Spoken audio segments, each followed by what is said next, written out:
محشر والے دن وہ بندہ جو سورہ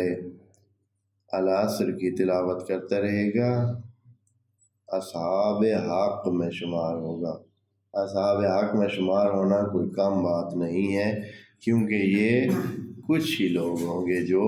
اصحاب حق میں ہوں گے۔ اصحاب حق میں ہونا بہت بلندی درجہ کی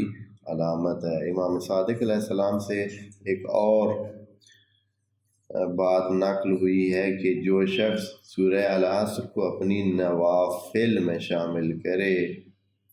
اپنی نوافل میں شامل کرے تو یوم حشر قیامت کے دن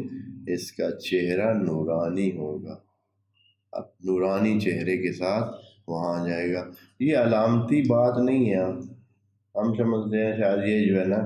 مثلا ڈیکوریشن پیس بنا ہوا ہوگا، یا بھائی اس طرح ایک سونے چہرے کے ساتھ یا